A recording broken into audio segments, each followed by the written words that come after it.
Hello friend, जैसा कि आप सभी के नेक्स्ट सीटेट से रिलेटेड बहुत सारे कमेंट आए हुए हैं कि मैम नेक्स्ट सीटेट कब होगा, नोटिफिकेशन कब आएगा, एग्जाम कब होगा। इसके बारे में पूरी जानकारी इस वीडियो के माध्यम से हम लोग जानेंगे। साथ ही दोस्तों यहाँ पे जैसा कि इससे पहले जो आपका सीटेट का एग्जाम हुआ है सीटेट दिसंबर का, उसका रिजल्ट तो आ ही चुका है। इसमें सभी का कंफर्म हो चुका है कि हाँ आप क्वालिफाई हैं या नहीं है, चाहे 1 नंबर से रुका हो या फिर 2 नंबर से या फिर उससे ज्यादा नंबर से रुका हो। तो अब क्या होगा क्या नहीं होगा, जैसा कि रिजल्ट जो आया है अभी तो आपके जो मार्कशीट है, सर्टिफिकेट है, वो जारी नहीं हुआ। डिजी लॉकर ऐप में 10 से 15 दिन में जो है अपलोड कर दिया जाएगा सीबीएसई बोर्ड की तरफ से। तो डिजी लॉकर ऐप पर जो है जो लोग क्वालिफाई कर चुके हैं, आप लोग डिजी लॉकर में अपना अकाउंट बना लीजिएगा। वहीं पे आपको अपनी जो सर्टिफिकेट है, मार्कशीट देखने को मिलेगी, वहां से आप लोग डाउनलोड करके जो है आप अपने पास रख लीजिएगा। अब यहाँ पे दूसरी चीज दोस्तों, सीटेट जो नेक्स्ट सीटेट है, बहुत सारे ऐसे कैंडिडेट हैं जिनका फर्स्ट अटेम्प्ट था, जिनके कुछ नंबर है 90 है, 91 है, 92 है, इस तरह से भी हैं। क्या अब आगे उनको एग्जाम देना चाहिए या नहीं देना चाहिए? देखिए 90+ अगर आप हैं तो क्वालिफाई हैं, आपका मन है तो दीजिएगा, नहीं तो कोई बात नहीं है। 90+ चाहिए। हाँ, जो ओबीसी SC ST कैंडिडेट है, जैसा कि आपका जो रिजर्वेशन वाला मामला है स्टेट में, तो अगर आप 82+ हैं, मतलब 82 से 90 के बीच अगर आपका नंबर बन रहा है, तो मैं आपसे यही कहूंगी कि आप लोग फिर से सीटेट दीजिएगा। आप इतना नंबर रखिए कि आपके स्टेट में कोई वैकेंसी आ रही है तो आप उसे भी अप्लाई कर पाएं, अदर स्टेट में कोई वैकेंसी आ रही है तो उसे भी अप्लाई कर पाएं, सेंट्रल की कोई वैकेंसी आ रही है तो वहां भी अप्लाई कर पाएं। तो मैं आपसे यही कहूंगी कि आप सभी का जो है, चाहे आप जिस भी कैटेगरी से भी आते होंगे, जनरल का तो 90+ है ही, उसके अलावा अगर आप ओबीसी SC ST जो भी हो, आपका 90+ होना चाहिए। तो आप लोग का अगर 90 से कम है तो आप लोग फिर से एक बार सीटेट जरूर दीजिएगा, क्योंकि इसी के बेस पर जरूरी नहीं आपके स्टेट में कोई वैकेंसी आ जाए, आपके स्टेट में नहीं आ रही है, अदर स्टेट में कहीं भी आ रही है तो आप उसके लिए एलिजिबल होंगे, अप्लाई कर सकते हैं। अब यहाँ पे सीटेट जो अगला सीटेट है वो कब तक होगा, तो दोस्तों मैं आपसे यहाँ पे बहुत सारे अभ्यर्थियों के कमेंट आए थे इससे रिलेटेड, जो आपका नेक्स्ट सीटेट है ये कब तक होगा। देखिए जैसा कि अब जो है हर साल में 2 बार आपका सीटेट होगा ही होगा, ऑफलाइन मोड में होगा। रही इसके बाद बहुत सारे अभ्यर्थियों कमेंट ये भी आ रहे थे कि मैम ऑफलाइन होगा या ऑनलाइन होगा। देखिए आपका जो एग्जाम है ना, ये अब ऑफलाइन मोड में ही होने वाला है, ठीक है। ऑनलाइन बहुत सारे कमेंट आ रहे थे मैम ऐसा सुनने में आ रहा है कि ऑनलाइन होगा, तो ऑनलाइन नहीं होगा, क्योंकि ऑनलाइन में हुआ था तो 1 साल में एक बार ही हो पा रहा था, और कंडक्ट कराने में बहुत सारे इश्यूज थे उसको लेकर के। 23-24 शिफ्टों में एग्जाम कराना, इतना पेपर अरेंज करना, ये सारी चीज़ों को लेकर 2 बार ही हुआ है, जिसमें बहुत सारी चीज़ें देखने को मिली हैं। पेपर लीक वाला मामला भी दिखा है उस टाइम बहुत सारा। तो इन सारी चीज़ों को देखते हुए आपका फिर से जो है ऑफलाइन मोड में कर दिया गया है। तो आपका एग्जाम जो है ऑफलाइन मोड में ही होने वाला है, इसको जो है आपको माइंड में रख लेना है। रही एग्जाम कब होगा, तो दोस्तों आपका एक एग्जाम होता है दिसंबर और एक आपका होता है जुलाई में। तो नेक्स्ट सीटेट जो है आपका पूरी पॉसिबिलिटी है जुलाई में होगी, और जुलाई से पहले की आपकी तैयारी करनी है, क्योंकि 1 महीना इधर उधर भी देखने को मिल सकता है। आप ये कहेंगे कि जुलाई के बाद नहीं जा सकता है, जुलाई के फर्स्ट वीक में ही, यानी जहां तक सीटेट का अब तक देखा गया है वो फर्स्ट वीक में ही, जो पहला संडे पड़ता है उसी में जो है सीटेट का एग्जाम कंडक्ट कराया जाता है, फर्स्ट या सेकेंड में। तो आपको तैयारी जुलाई नहीं जून मान करके ही चलना है, क्योंकि अभी आपका जो है जब इसका नोटिफिकेशन आएगा, जैसा कि सीटेट का मार्कशीट सर्टिफिकेट जैसे ही सीबीएसई बोर्ड की तरफ से अपलोड कर दिया जाएगा, उसके बाद जो है नेक्स्ट सीटेट पर काम शुरू हो जाएगा। और फरवरी लास्ट और मार्च के फर्स्ट वीक, इस बात को ध्यान रखना है कि फरवरी लास्ट मार्च के फर्स्ट वीक तक आपको सीटेट का नोटिफिकेशन देखने को मिल जाएगा। सीटेट का नोटिफिकेशन आता है दोस्तों, 1 महीने तक आपको फॉर्म फिलअप करने का टाइम दिया जाता है, ठीक 1 महीने का टाइम दिया जाता है।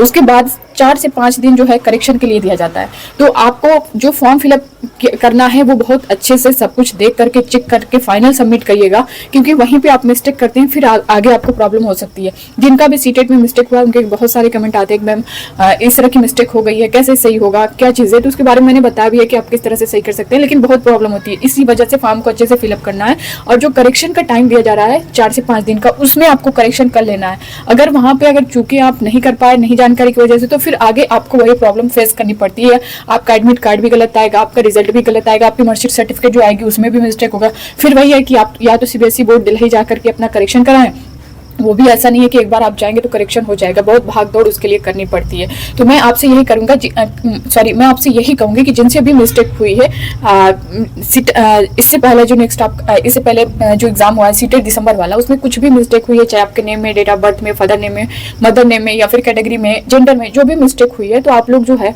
नेक्स्ट सीटेट जरूर दीजिएगा। वरना फिर आप अगर जा सकते हैं दिल्ली, वहां से करेक्शन करवा सकते हैं तो बहुत अच्छी बात है, नहीं तो फिर नेक्स्ट सीटेट दीजिएगा। उसके अलावा कोई और ऑप्शन नहीं है। हाँ, बीच में कोई वैकेंसी आ जा रही है, जैसे बहुत सारे ऐसे कैंडिडेट हैं जो बीच में अप्लाई कर सकते हैं, जैसे TRE 4 है बिहार का, देखने को मिलने वाला है आपको। तो उसके लिए आप अप्लाई करें, बिल्कुल करें। जब आपका मान लीजिए सिलेक्शन हो जाता है, डॉक्यूमेंट वेरिफिकेशन होता है, उस टाइम जो मिस्टेक है उसके लिए आप लोग एफिडेविट बनवा लीजिएगा। उससे क्या होगा कि आपका कोई मिस्टेक है, कुछ भी मिस्टेक है, तो उसके लिए आपको बाहर नहीं किया जाएगा। तो ये चीज़ भी आपको ध्यान में रखनी है। तो ये था दोस्तों, इसको लेकर के नोटिफिकेशन आपका कब तक आएगा मैंने बता दिया। एग्जाम जो है जुलाई में आपका होने वाला है और आपको जून मान के ही तैयारी शुरू कर देनी है। अगर आप कुल मिलाकर देखेंगे तो जब फॉर्म फिलअप करने की टाइम आती है तो उस टाइम बहुत सारे अभ्यर्थी, 1 महीना कैसे गुजर जाता है पता ही नहीं चलता है। फॉर्म को फिलअप करना है, उसमें कुछ मिस्टेक हो गया, डॉक्यूमेंट्स अपलोड करने हैं, फोटो वगैरह सब मिला जुला के पूरा मंथ ऐसा चला जाएगा, आपको बिल्कुल पता नहीं चलेगा। इसलिए आप लोग अभी से पूरी तरह से तैयारी में लग जाएं। चाहे आपका 1 नंबर से रुका हो या 20 नंबर से रुका हो या 10 नंबर से रुका हो, आप ये भी ना सोचे कि मेरा 1 नंबर से रुका है तो अगली बार मैं क्वालिफाई कर लूंगी या कर लूंगा। इस तरह की गलती आपको नहीं करनी है, क्योंकि ऐसे ही अभ्यर्थी जो स्टार्टिंग में बोलते हैं कि हाँ मेरा 1-2 नंबर से रुका है, अगली बार तो हम ऐसे ही दे देंगे तो निकल जाएगा। तो इस तरह की गलती नहीं करनी है, आपको अच्छे से सब कुछ तैयार रखना है। आगे जो है पहले से जो कैंडिडेट हैं पहले से तैयारी करते हैं ना, उन्हीं का निकलता है। और जो ये सोचते हैं कि 10 दिन में 15 दिन में जो है वो पढ़ करके पास कर लेंगे, तो फिर वो कुछ ना कुछ नंबर से रह जाते हैं। तो इस तरह की गलती आपको नहीं करना है, अच्छे से पढ़ाई करिए, स्टार्ट कर दीजिए। जो भी हेल्प है यहाँ से दोस्तों मैं आप सभी को करती रहूंगी। और सब्जेक्ट वाइज बहुत सारे अभ्यर्थियों के कमेंट आ रहे हैं कि जैसे आपने डीएलएड कर रखा है, जो डीएलएड वाले हैं, डीएलएड बीटीसी वाले, वो पेपर फर्स्ट को ही अप्लाई करते हैं। लेकिन मैं आपसे कहूंगी दोस्तों, पेपर फर्स्ट मत करिएगा, दोनों करिएगा, बोथ पेपर करिएगा, पेपर फर्स्ट और पेपर सेकंड दोनों करिएगा। सिलेबस लगभग सेम है, बस वही है कि जो स्पेशल सब्जेक्ट जो आपका है, अगर जिन लोगों का साइंस बैकग्राउंड रहा होगा उनको साइंस मैथ पढ़ना है, और जिनका बैकग्राउंड आर्ट्स रहा होगा उनको जो है SST पढ़नी है, वही हिस्ट्री, पॉलिटी, आपका ज्योग्राफी है। तो बस यही सब्जेक्ट जो है पेपर 2 में थोड़ा सा चेंज रहता है, बाकी आपका हिंदी वही है, CDP वही है, और लैंग्वेज का चाहे आपका फर्स्ट हो सेकंड हो, सारी चीज़ें वही है। बस आपको यही चीज़ जो है 30 नंबर का जो स्पेशल सब्जेक्ट है वही आपको पढ़ना है। तो इसके लिए आपको ध्यान देना है। मैं तो यही कहूँगी जिनका डीएलएड या फिर बीटीसी है वो लोग जो है दोनों पेपर अप्लाई करें। और बीएड वाले जो है जिनको सिर्फ पेपर सेकंड ही करना है, क्योंकि पेपर फर्स्ट वो कर सकते हैं, ऐसा नहीं है कि नहीं कर सकते हैं, वो कर सकते हैं।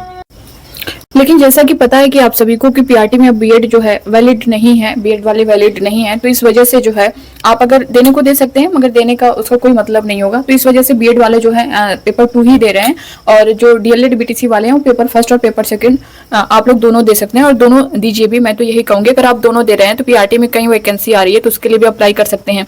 6 to 8 जूनियर की कोई वैकेंसी आ रही है उसमें भी अप्लाई कर सकते हैं। जैसे TRE 4 आपका आने वाला है, TRE 4 में आपका पीआरटी में भी वैकेंसी देखने को मिलेगी, 6 to 8 में भी देखने को मिलेगी। तो इसमें आपको दोनों में फायदा हो जाएगा। तो इस वजह से चीजें वही है, आपको सब कुछ वही पढ़ना है। बस वही है कि जो पेडागोजी वाले क्वेश्चन है वो 1st to 5th के बच्चों को ध्यान में रख के करना है, और जो पेपर 2 है उसमें 6 to 8 के बच्चों को ध्यान में रख के करना है। अब बाकी सब्जेक्ट मैंने बता ही दिया है, चीजें आपको वही पढ़नी है, सेम वही चीजें हैं। तो ये था दोस्तों, इसको लेकर के मैं यही कहूंगी, अगर आप डीएलएड किए हैं तो आप जो है दोनों पेपर अप्लाई करिएगा। और अगर बीएड है तो पता ही है, जैसा कि पीआरटी में आप एलिजिबल नहीं है तो पेपर दे सकते हैं, लेकिन वो उसका कोई मतलब नहीं होगा। तो ये था दोस्तों, इसको लेकर के सारी चीजें मैंने आप सभी की क्लियर कर दी हैं। आप लोग पढ़ाई स्टार्ट करें, और अगर आप कहेंगे तो मैं क्लास स्टार्ट कर दूंगी। यहाँ से जो भी क्लास मिलेगी दोस्तों बिल्कुल फ्री मिलेगी। और सब्जेक्ट वाइज कहाँ से क्या पढ़ना है, क्या छोड़ना है, सिलेबस आपने देखा ही होगा। सिलेबस आपका बहुत बड़ा है, लेकिन वहां पे कहाँ से CDP में है तो कहाँ से किस तरह से क्वेश्चन पूछता है, EVS में किस तरह से क्वेश्चन पूछता है, तो ये सारी चीजें पता है। यहाँ से मैं आप सभी को बताती रहूंगा। आप कहेंगे तो क्लासेस स्टार्ट हो जाएंगी, सब्जेक्ट वाइज जिस सब्जेक्ट की कहेंगे स्टार्ट हो जाएगी। धीरे धीरे जो है हम सारी चीजों को कवर करते हुए चलेंगे। तो आप लोग अपना कमेंट बॉक्स में कमेंट करके फीडबैक भी जरूर दीजिएगा। तो ये था दोस्तों, इसको लेकर के पूरी जानकारी। बाकी अब आपके मन में कोई डाउट होगा तो आप लोग कमेंट बॉक्स में कमेंट करके जरूर बताइएगा। और प्लीज रिक्वेस्ट है, इस वीडियो को ज्यादा से ज्यादा लोगों तक शेयर करिएगा। मिलते हैं नेक्स्ट अपडेट के साथ, तक के लिए bye bye, take care, thank you.